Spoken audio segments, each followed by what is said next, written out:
ሰላም ጤና ይስጥልኝ ክቡራትና ክቡራን ዩቲዩብ ቻናል ቤተሰቦች ሰበር መረጃዎች ተሰምተዋል። በርከት ያሉ ሰበር መረጃዎች በየሰዓታቱ ልዩነት ሲወጡ ቀድሞ ለእናንተ የማስታወቂያ መልእክቴም ኖቲፊኬሽን እንዲደርሷችሁ ዩቲዩብ ቻናሌን ሰብስክራይብ በማድረግ የደወል ምልክቷን መጫን አትዘንጉም። ወደ ሰበር መረጃዎቹ ስናቀና በቀዳሚነት በመዲናችን አዲስ አበባ መነጋገሪያ የሆነውና በተለይም ደግሞ ጉለሌ በተባለ ክፍለ ከተማ በፖሊስ ጣቢያ በር ላይ አንድ የፖሊስ አባል አንድን ግለሰብ በክላሽንኮቭ ጠመንጃ ተኩሶ መግደሉ ከተሰማ በኋላ በጉዳዩ ዙሪያ ፖሊስ መግለጫ ማውጥቷል። ነዋሪዎችን ባስቆጣው በዚህ ግድያ ዙሪያ የአዲስ አበባ ፖሊስ መግለጫ ምን አለ? የፖሊስን መግለጫና ድርጊቱን በተመለከተም የማስደምጣችሁ ዘገባም ይኖራል። ወደ መካከለኛው ምስራቅ ስናቀና ጦርነቱ ዳግም የመጀመር እድሉ ሰፊ መሆኑን የሚያመለክቱ መረጃዎች ዛሬ መውጣታቸውን ቀጥለዋል። ከዚህ ቀደም የአሜሪካው ፕሬዝዳንት ዶናልድ ጄ ትራምፕ በተደጋጋሚ የመካከለኛው ምስራቅ ጦርነትን ዳግም ለመጀመር ቢሉ ሳውዲ አረቢያ፣ ኩዌትን ጨምሮ በቀጠናው ያሉ ሀገራት በግዛታቸው ውስጥ የሚገኘውን የጦር ሰፈርን ሆነ የአየር ክልላቸውን ለአሜሪካ ጦር አንፈቅድም ዝግ ነው ማለታቸውን ተከትሎ ትራምፕ እስካሁን ጦርነቱን መጀመር ሳይችሉም ቆይተዋል። ይህንን ተከትሎ ግን በዛሬው ዕለት ሌሊት ዎል ስትሪት ጆርናል ይፋ ባደረገው ዘገባ ኩዌትና ሳውዲ አረቢያ ጥለውት የነበረውን እገዳ አንስተዋል ተብሏል።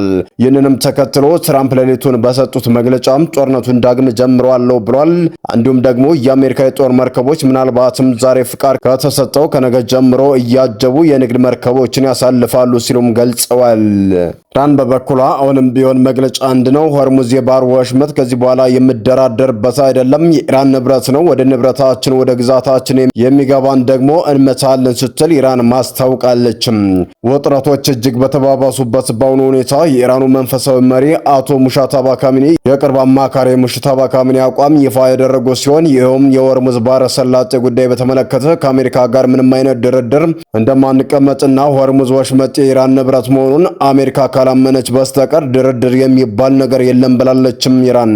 ይህንን በተመለከተ ሰፊ መነጋገሪያ መሆኗን እነዚህን ያስተዋውኳችሁንና ሌሎችንም በርከት ያሉ ዝርዝር መረጃዎችንም ላስደምጣችሁ ነው። እስከ ፍጻሜው ድረስ አብራችሁን ቆዩም።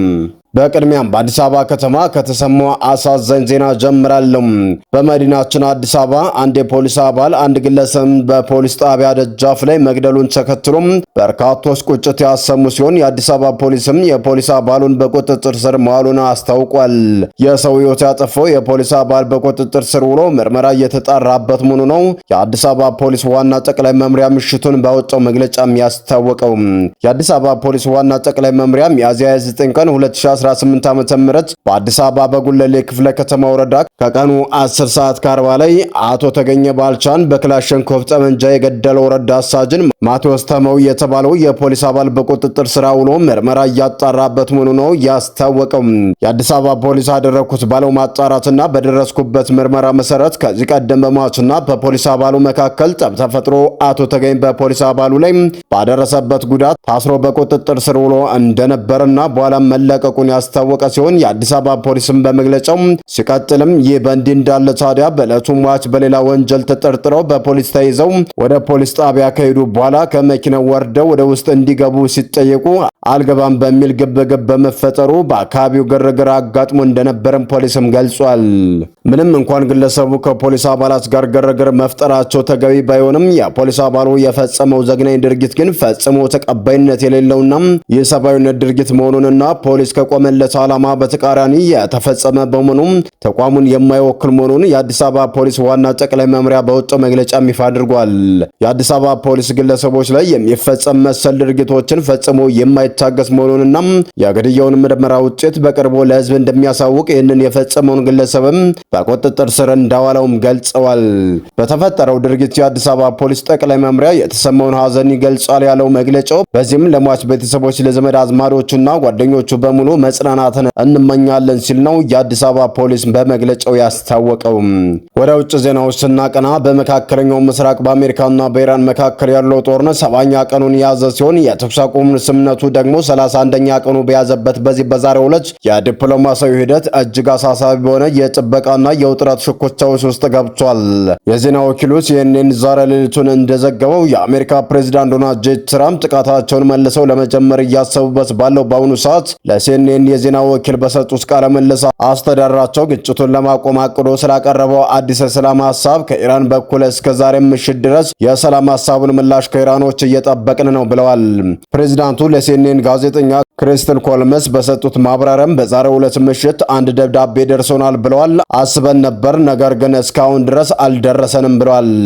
ኢራን ሆን ብላ ሰላም ሂደቱን እያጓተተች እንደሆነ እያመኑ እንደሆነ የተጠየቁት ፕሬዝዳንቱ ሲመልሱም እርግጠኛ ለመሆናቸውን ገልጸው ሁኔታው በቅርቡ የምናውቀው ይሆናል ብለዋል። የፕሬዝዳንቱ አስተያየት የተሰማው የአሜሪካ ውጭ ጉዳይ ሚኒስትር ማርኮ ሩቢዮ ጦርነቱን ለማቆም በተቀረጸው የሰላም ሐሳብ ዙሪያ ዩናይትድ ስቴትስ ከኢራን ይፋዊ ምላሽ በዛሬው ዕለት እንደምትጠብቅ ምላሹን ካሳወቁ ከጥቂት ሰዓታት በኋላ ነው።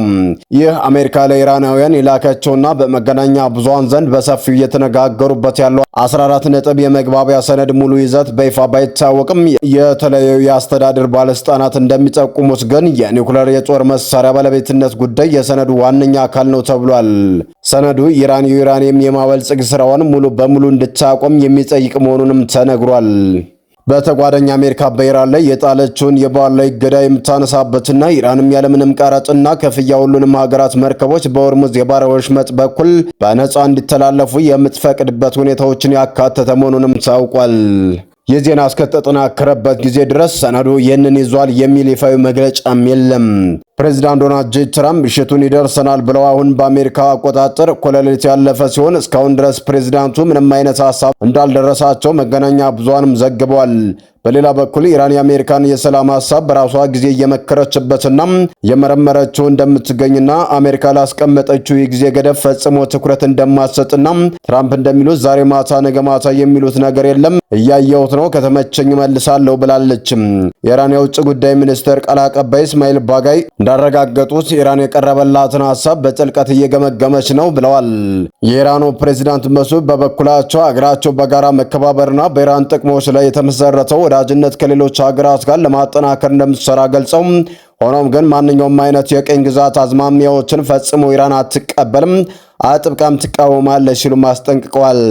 የቀኝ ግዛትና የብዝብዛ ፖሊሲ በመጪው ዓለም ውስጥ ምንም አይነት ቦታ አይኖረውም። ልክ መቻቻል በህዝባችን ባህል ስር እየሰደደ ሁሉ ጭቆናን የመቃወም ትግልን የዚች ሀገር ታሪክ አንድ አካል ሆኖ ያበስራል ሲሉ ፕሬዝዳንቱም ተናግረዋል።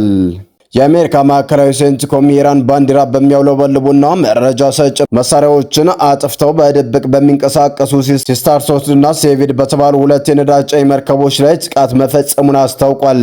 የኢራን አብዮታዊ ዘብ IRGC በበኩሉ በአሜሪካ የባህር ኃይል ላይ ጉዳት ማድረሱንና 3 የአሜሪካ አጥፊ መርከቦችን ከአካባቢው እንዲሸሹ ማስገደዱንም ገልጿል።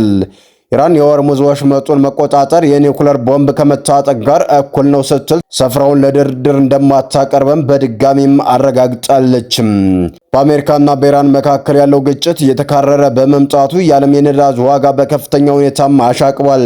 የብሬንት ድፍድፍ የነዳጅ ዋጋ 7.5% በመጨመር 1 በርሜል ከ$101 በላይም ተሽጧል። አሜሪካና ኢራን ጦርነቱን ሊያቆሙ ነው የሚል መረጃ ከመውጣቱ ጥቂት ደቂቃዎች በፊት ማንነታቸው ያልታወቁ ነጋዴዎች $920 ሚሊዮን የሚጠጋ የወረር ንግድ ወይም ቁማር ማካሄዳቸውም ተነግሯል። የእስራኤል ጦር አውሮፕላኖች በሊባኖስና ባቲ አውራጃ ባደረሱት ጥቃት የ2 ሕፃናት ሕይወት ጨምሮ 11 ሰዎች ሲገደሉ 31 ሰዎች ደግሞ መቁሰላቸው ተሰምቷል። 3 የእስራኤል ወታደሮችና አንድ ግለሰብ ለኢራን በመሰለል ወንጀል ክስ ተመስርቶባቸዋል።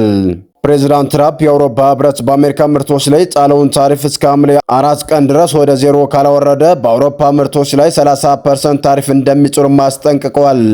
ይህ በእንዲህ እንዳለ የአሜሪካ የንግድ ፍርድ ቤት ትራምፕ ቀደም ሲል በተለያዩ ሀገራት ላይ የጣሉት የ10% ታሪፍ ከህግ ውጭ ነው በማለትም ውድቅም አድርጎባቸዋል።